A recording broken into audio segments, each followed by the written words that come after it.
আরও যদি খাইতে মন চায় অবশ্যই নিজ দায়িত্বে চলে আসুন।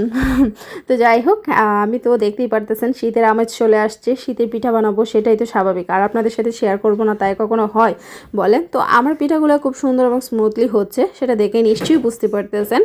আর শীতের আবহাওয়া মানে খুবই ভালো লাগে। শীতকাল আসলে খেজুরের গুড়, খেজুরের রস, খেজুরের পিঠা, মানে খেজুরের গুড় দিয়ে বিভিন্ন ধরনের পিঠা তৈরি করা হয়, এগুলো খুবই ভালো লাগে দেখতে এবং খেতে।